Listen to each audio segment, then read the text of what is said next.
Bueno, antes que nada, muy buenos días desde el futuro. Mi nombre es Lilia Convit y estoy realmente muy complacida y emocionada de poder compartir con ustedes una ponencia que hice hace unos meses en una universidad en Auckland, Nueva Zelanda, como parte de la certificación nivel 1 y nivel 2 del curso ISAC que se dictó en noviembre.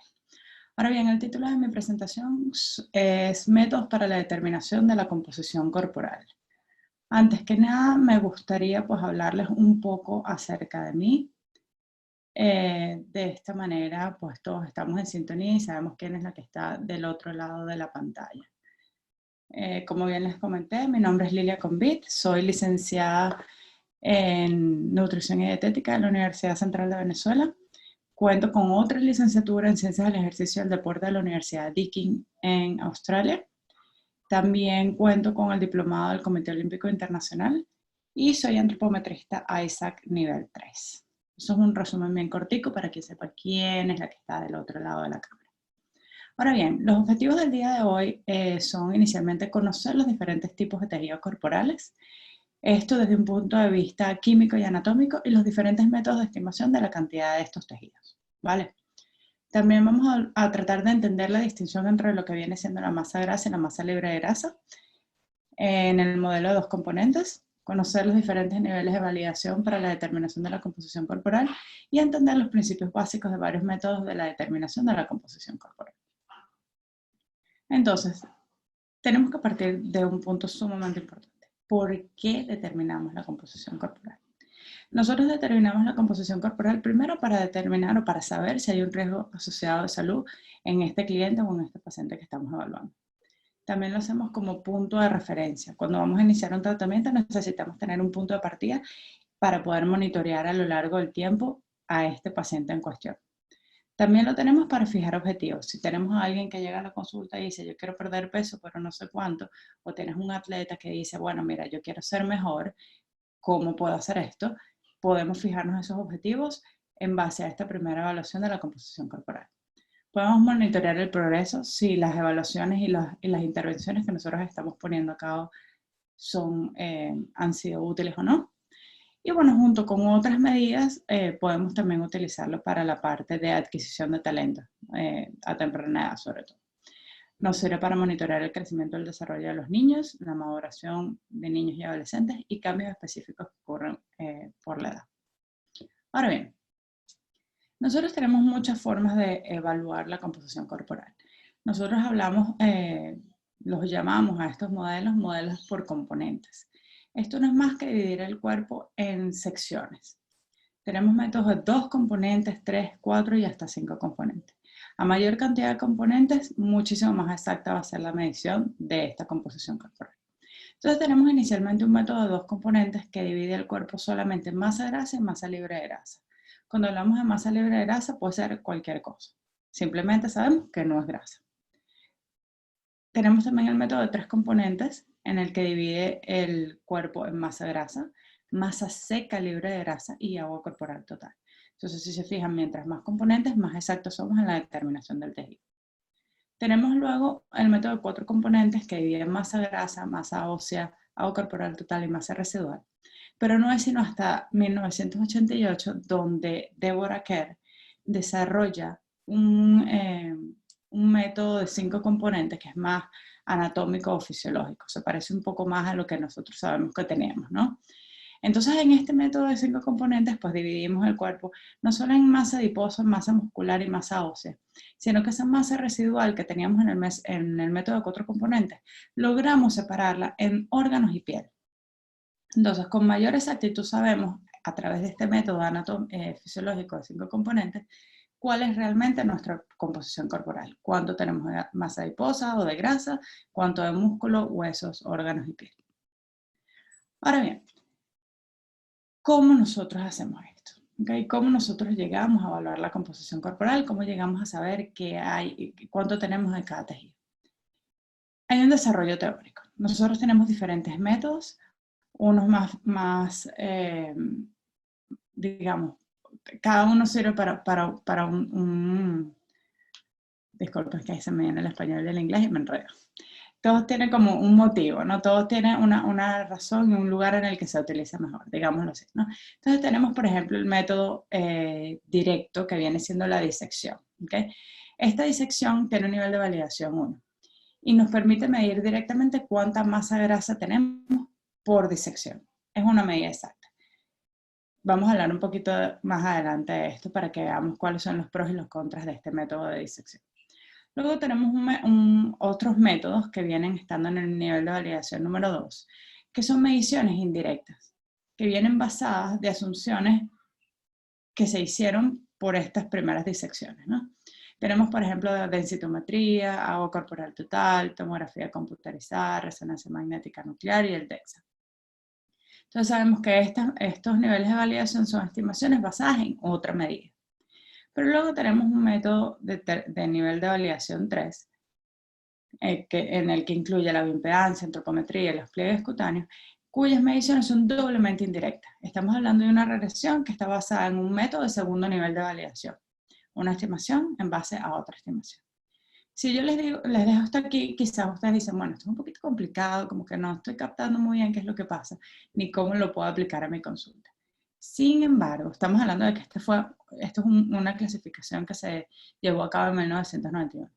Pero si viajamos en el tiempo, una última clasificación en el 2012 del doctor Ackland nos dice que todos estos métodos de validación los podemos agrupar en métodos de referencia, métodos de laboratorio y métodos de campo.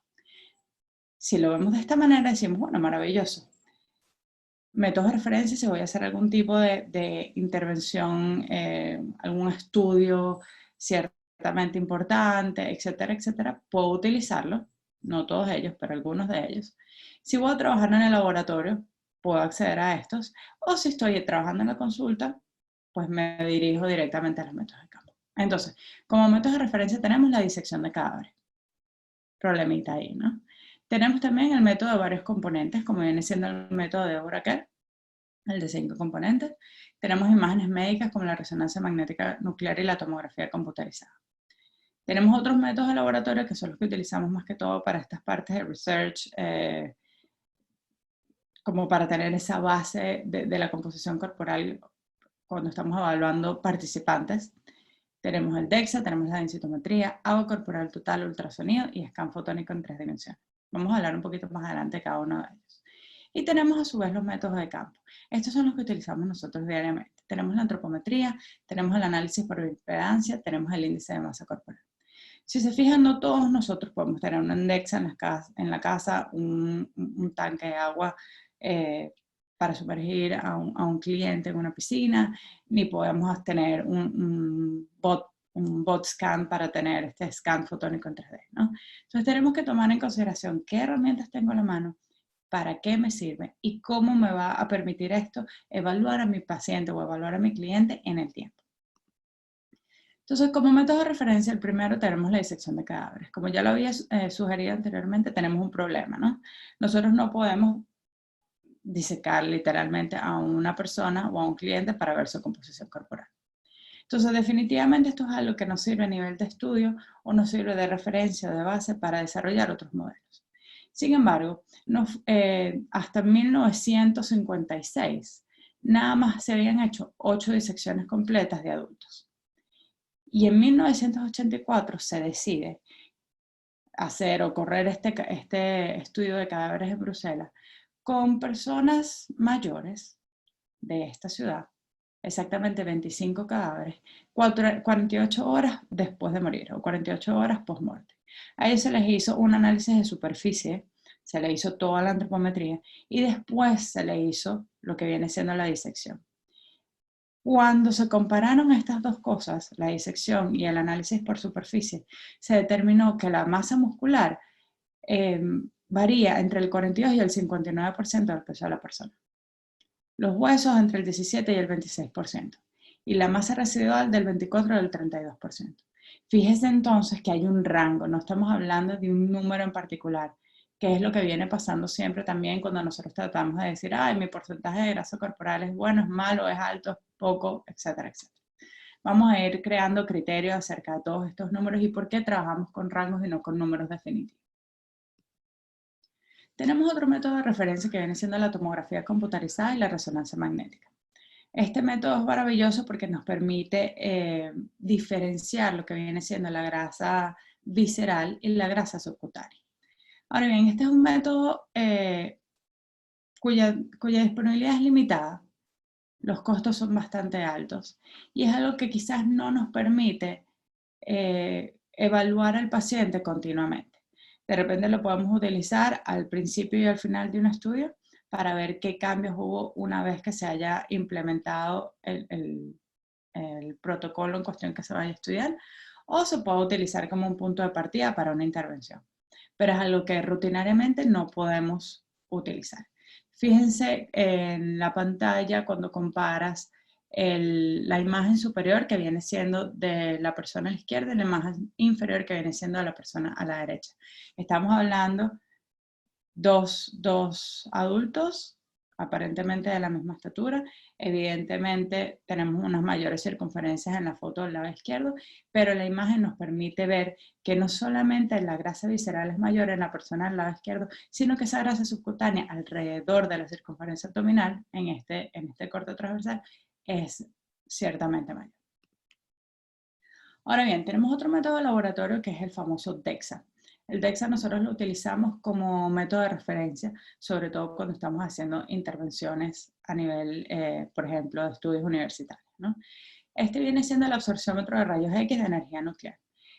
Este método es genial porque utiliza dos lámparas de rayos X que tienen diferentes niveles de energía. Entonces, dependiendo del tejido que se está estudiando, la imagen se atenúa y podemos ver entonces el hueso, la masa grasa o la masa libre de grasa.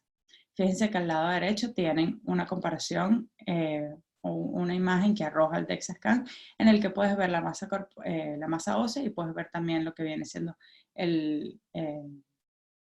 la masa corporal total, ¿no? Porque no estamos diferenciando ahí mucho qué es músculo y qué es grasa.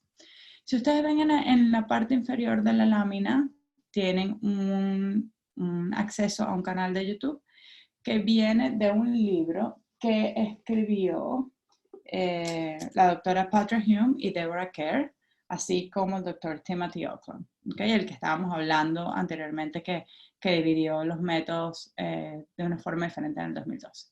Este libro es genial y ustedes pueden acceder a todos esos videos de YouTube de forma total y completamente gratuita, que son videos de este libro. Entonces tienes especialistas de todas partes del mundo en donde les pueden mostrar cómo se hacen todas las técnicas de medición corporal y tienen muchísimas secciones, incluso secciones de preguntas y respuestas, que realmente puede ser de muchísimo interés para muchos de ustedes. Entonces, ¿cuáles vienen siendo las ventajas del método del uso del DEXA, ¿no? Estamos hablando de que es adecuado para la mayoría de los atletas, es de relativamente fácil acceso para ellos, es rápido, no te toma más de 5 o 15 minutos. Podemos saber la composición corporal por regiones, por ejemplo, tronco superior y tronco inferior, dividido en diferentes componentes, masa grasa, libre de grasa, contenido mineral óseo. Este es el método de referencia para determinar la densidad ósea. Son bajas dosis de radiación, es seguro para medidas comparativas siempre que lo comparemos con la tomografía computarizada y es no invasivo. Sin embargo, este método tiene varias desventajas. Por ejemplo, es costoso. No es transportable. No es que tú puedes tener un DEXA scan y lo puedes llevar a cualquier lugar donde vayas a tener una intervención. Tiene que estar en un lugar equipado y diseñado para este fin. La cama suele ser bastante pequeña para la mayoría de los atletas grandes. Entonces ahí ya tenemos un problema que no todos los atletas se pueden medir en este tipo de camas. Necesitamos una cama extra o unas ciertas adaptaciones para que el atleta pueda definitivamente entrar dentro de esta superficie. Los algoritmos que tienen estos aparatos, o digamos la caja negra que tiene las ecuaciones y todo este asunto, no son para atletas. Entonces estamos comparando atletas élite con personas normales y corrientes como uno, ¿no? Entonces ya sabemos que por ahí ya tenemos un error en el algoritmo. Todos los escáneres tienen sus propias ecuaciones de regresión. Quiere decir entonces que todos los escáneres no son comparados entre sí, no son comparables entre sí. Otra limitación. Ahora bien, tenemos otro método de laboratorio que es el scan 3D. Este método a mí me parece fascinante, no porque sea 100% útil en lo que viene siendo la determinación de la grasa corporal y la masa libre de grasa como tal, pero es genial para las superficies. Entonces, por ejemplo, ahí tiene también otro link de YouTube al que pueden acceder. En Nueva Zelanda se desarrolló una tesis de PhD o de doctorado en donde esta persona en cuestión, este grupo de investigadores, iban viajando por todas las bases militares de Nueva Zelanda, haciendo precisamente esta evaluación a todos los cuerpos o a todos los miembros de los cuerpos de la milicia, de la naval, etcétera, del ejército neozelandés. ¿Por qué estaban haciendo esto? No era porque querían caracterizar a sus soldados, que eso es algo que obviamente puede ser parte como que para eso se puede utilizar la data también. Pero lo que se quería hacer en este caso era tratar de comprar menos uniformes de la talla errónea. Estaban teniendo en la parte logística muchísimos problemas porque cuando llegaban los cadetes nuevos, los uniformes les quedaban o demasiado grandes o demasiado chiquitos. Sobre todo las mujeres llegaban y tenían que utilizar uniformes de hombres porque no se tenía una logística de cuántas tallas se necesitaban por cada tipo de uniforme y se terminaba perdiendo muchísimos uniformes, quedaban ahí guindados. Y por eso se desarrolla este estudio. Entonces, fíjense cómo un método de laboratorio se puede transformar en un método de campo, porque venían literalmente viajando con todo el equipo de un lugar a otro, obviamente con ayuda de la milicia, y pudieron desarrollar su estudio. Ahora bien, esto tiene ciertas limitaciones. Por ejemplo, el equipo tiene que ser calibrado. Necesitas personal que esté entrenado en el uso de este equipo. Necesitas un espacio alto. Esta cámara tenía casi un poco más de 2,5 metros de altura. Entonces necesitas realmente un espacio importante para poder desarrollar este estudio. Necesitaba saber cómo colocar a la persona que se estaba estudiando. Tenía que tener sí, literalmente una posición en particular y mantenerla por un periodo de tiempo para que el análisis pudiera ser bastante exacto y viable y válido. También este método se combinó con la parte de antropometría, todo lo que viene siendo el análisis por superficie, de forma tal que pudiéramos entonces no solo utilizar la antropometría para calibrar el aparato en sí o el escáner en sí, sino también para cotejar eventualmente lo que vendría siendo la información arrojada por el scan y las medidas antropométricas que se tomaron inicialmente. Entonces, bueno, definitivamente es un método que promete. Aquí en Australia tú vas para el centro comercial y puedes ver a los escáneres 3D disponibles para tú simplemente entrar, cerrarlo, obviamente, colocas tus datos, te quitas la ropa y te hace un scan completo. Lo tienes al alcance de la mano.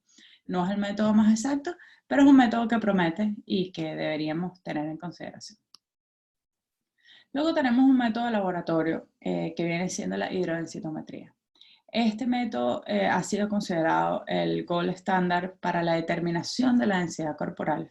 Nótense que estamos hablando de densidad en este momento. Y está basado en el principio de Arquímedes, ¿okay? De todo lo que viene siendo el desplazamiento de agua y el volumen de agua una vez que la persona se sumerge en una piscina.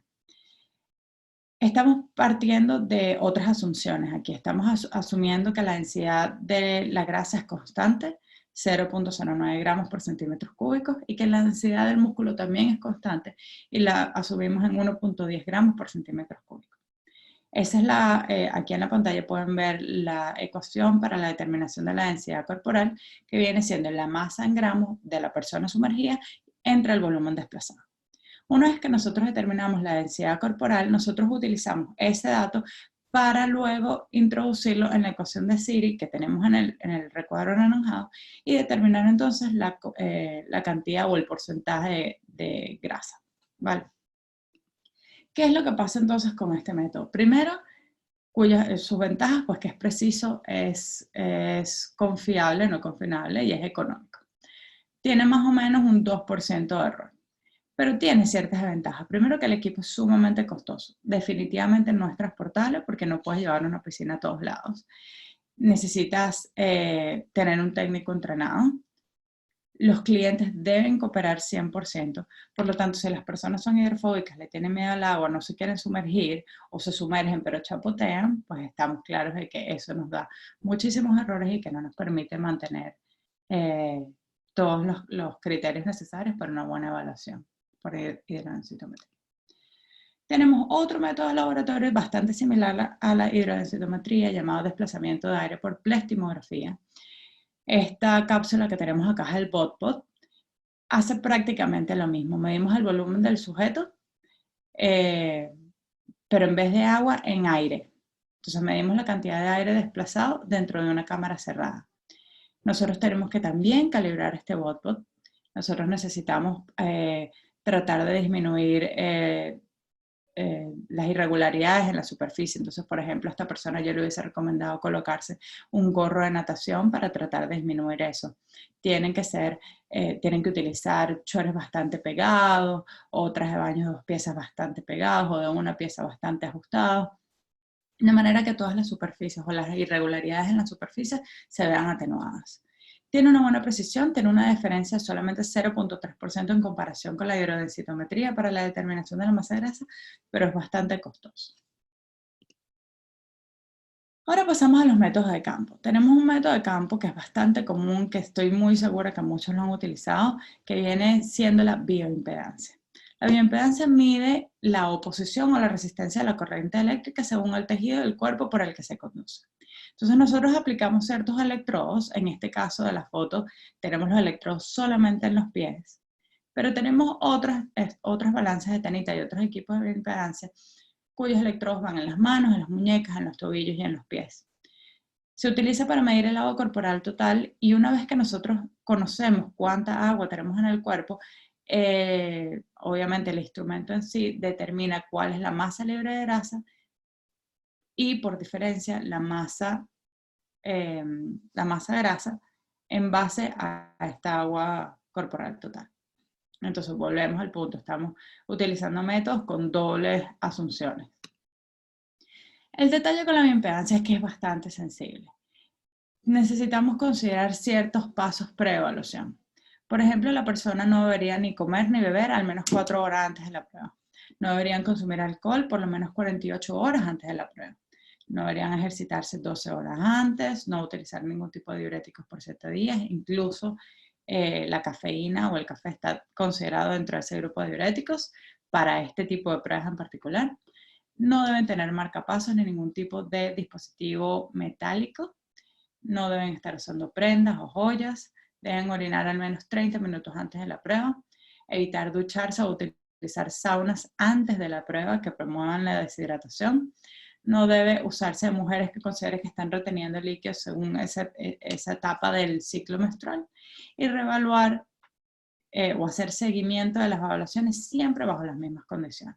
Entonces, como ven, son bastantes puntos a tomar en consideración que limitan un poco qué tan válido es el método,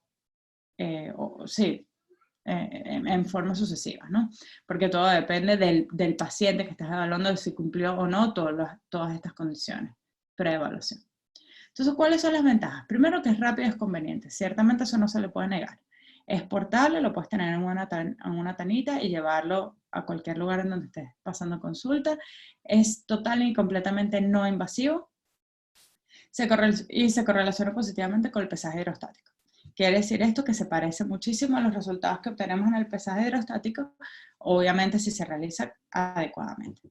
Tenemos ciertas desventajas. Primero, los sujetos deben estar bien hidratados. Si nosotros tenemos a alguien total y completamente deshidratado, sabemos que la corriente eléctrica se traslada mejor en el agua, obviamente. Entonces, estas personas que no estén bien hidratadas van a tender a una mayor cantidad de masa grasa porque porque la cantidad de agua no permite la conducción de la corriente. Entonces, los software de todas las balanzas no son uniformes. Entonces, estamos hablando de que ya no podemos comparar los datos que yo te tomo en la balanza en mi casa con los datos que te toma el doctor cuando vas a consulta. Son balanzas diferentes, son software diferentes y utilizan ecuaciones de predicción total y completamente diferentes. Entonces, ya por ahí sabemos que tenemos un 5 o 7% de error utilizando este método y que de nuevo volvemos a utilizar asunciones dobles asunciones a la hora de determinar la cantidad de grasa. Tenemos otro método de campo que viene siendo la antropometría y el índice de masa corporal. El índice de masa corporal todos sabemos que se utiliza de forma cotidiana con solamente dos datos. Necesitamos únicamente el peso y la estatura e introducir esos dos datos en la ecuación que tenemos ahí en la pantalla. Ahora bien, ¿cuál es el error que se toma con el índice de masa corporal? Que se asume que una masa corporal mayor equivale a mayores niveles de grasa.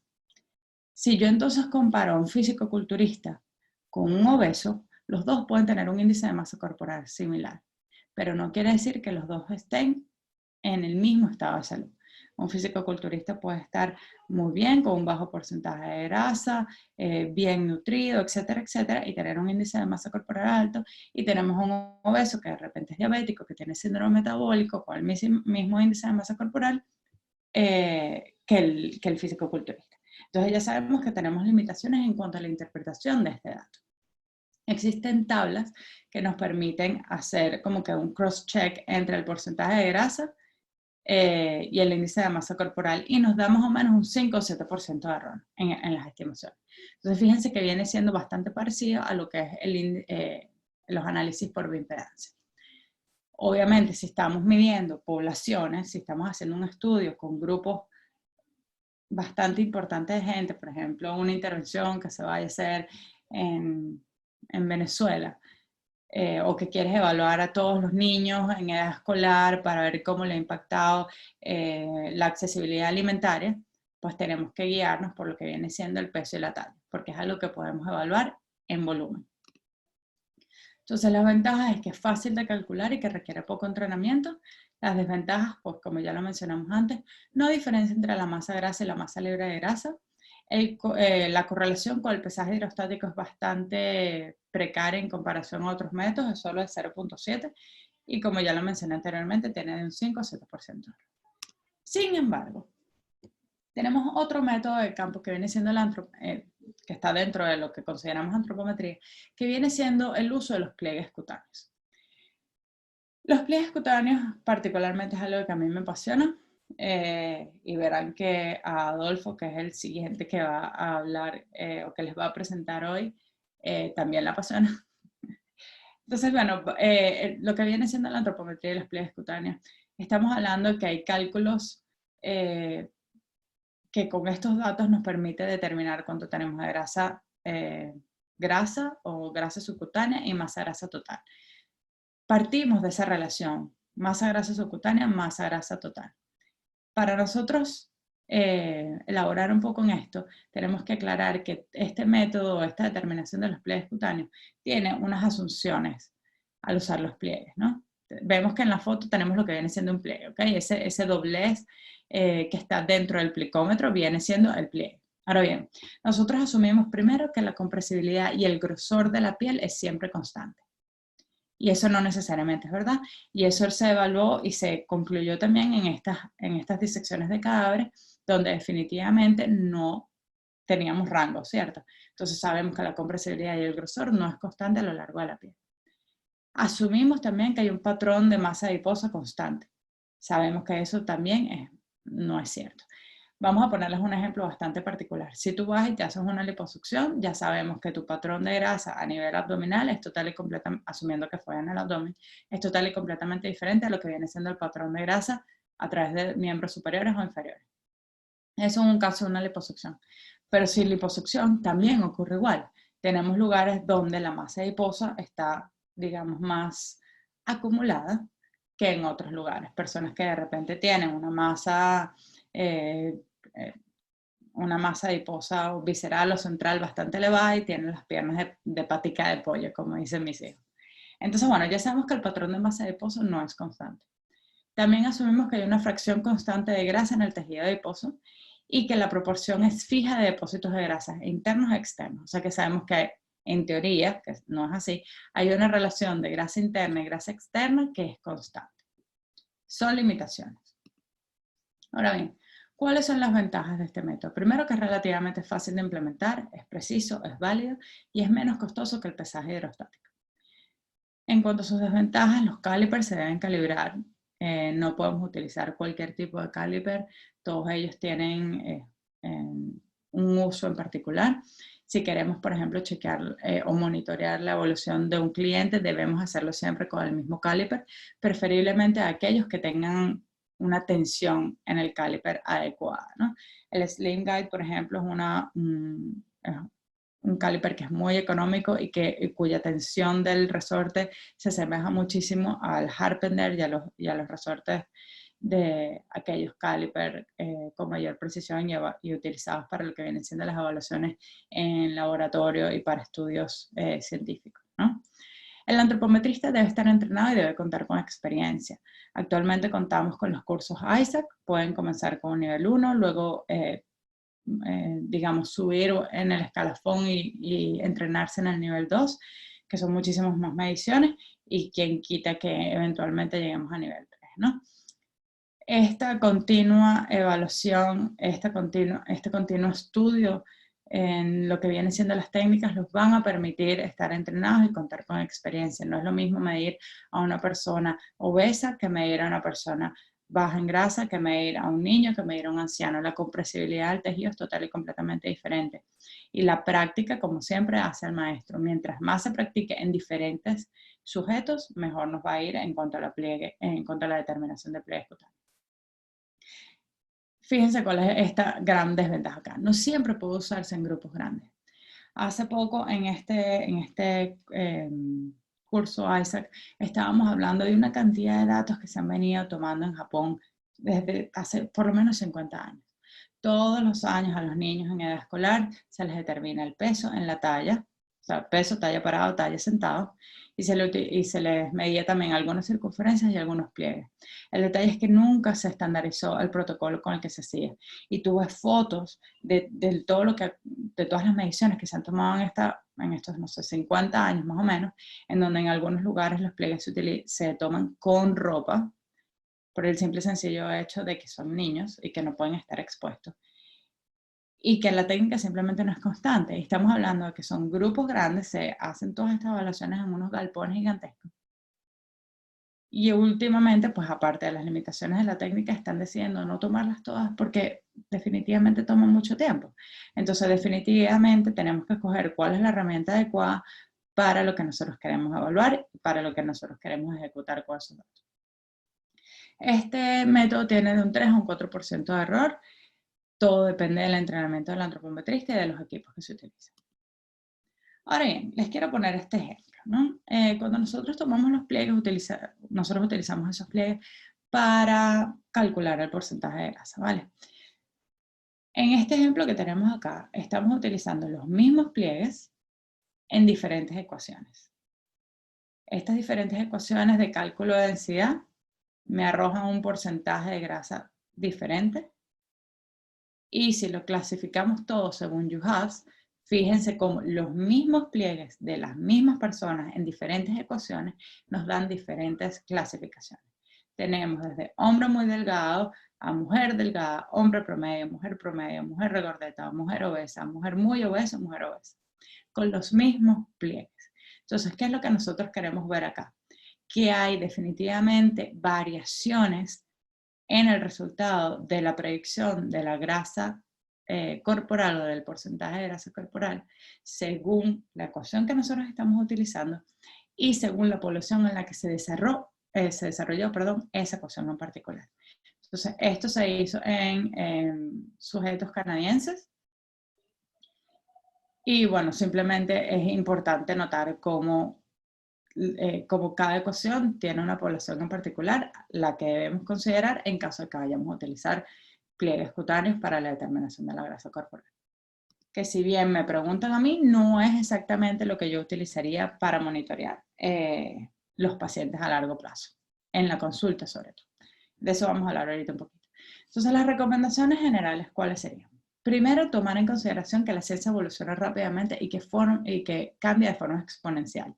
Tenemos que estar todo el tiempo atentos a nuevas ideas, a nuevas tecnologías y saber cuáles son los pros, los contras, ventajas, desventajas y situaciones en las que podemos utilizar esas tecnologías. Tenemos que usar los métodos correctamente. Si tenemos acceso a una tanita de impedancia, eso es lo que vamos a utilizar, pero lo vamos a hacer de forma correcta, tomando en consideración todos los pasos previos que la persona debe tomar en cuenta antes de montarse en esa balanza. Si vamos a utilizar los pliegues cutáneos porque es a lo que tenemos acceso o circunferencia, lo tenemos que hacer de forma sistemática y con el uso de todo lo que vienen siendo los protocolos de entrenamiento ISAC adecuados para lo que estamos ejecutando o para la toma de las medidas que estamos realizando.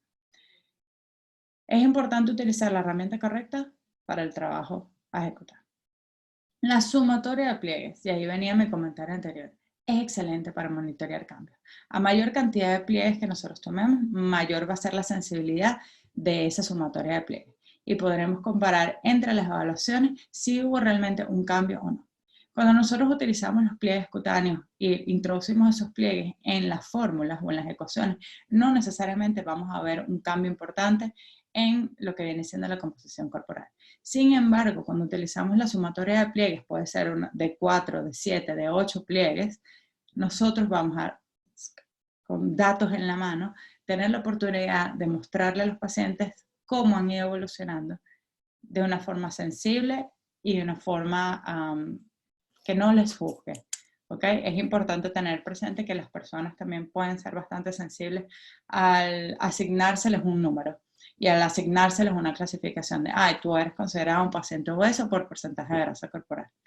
Eso tenemos que tomarlo en consideración también dependiendo de las poblaciones en las que estemos evaluando. Tenemos que tener presente los porcentajes de error de cada uno de los métodos. Recordemos que lo que viene siendo la toma de pliegues tiene un 3 a un 4% de error. Bioimpedancia tiene de un 5 a 7% de error. Tomen eso en consideración para informar a los clientes con carácter científico, con basamento científico. No podemos comparar entre métodos. No puede llegar un paciente que se evaluó con otro nutricionista, con, por ejemplo, de repente bioimpedancia, y permitirse ustedes como profesionales o nosotros como profesionales comparar con una sumatoria de pliegues que nosotros acabamos de tomar. Los métodos no son comparables entre sí y eso es algo que tenemos que demostrarles a los pacientes, explicarles y en el momento en el que le hagamos los seguimientos, hacerle el seguimiento con los mismos métodos para que ellos se vean bastante motivados en continuar en la consulta. Entonces, bueno, quería agradecerle a la profesora Patrick Hume, a Peter Mello, a Bill Rose y a Carmen Noddle, porque fueron los que inicialmente escribieron parte de esta ponencia. Quiero agradecerle a la profesora Deborah Kerr, que ha sido de muchísimo apoyo y soporte en lo que viene siendo mi desarrollo como antropometrista. Y quería compartir con ustedes esta imagen de ese curso ISAC que hice hace poco en Nueva Zelanda. Tenemos al lado izquierdo de la foto a la profesora Patrick Hume y tenemos en el lado derecho de la foto a la profesora Deborah Kerr, que fue la que en el 88 desarrolló el método de 5 componentes. Por supuesto, mi persona en el medio, su servidora. Entonces, bueno, espero que les haya gustado la presentación, que haya sido útil y nos vemos pronto en otra oportunidad. Bye, bye.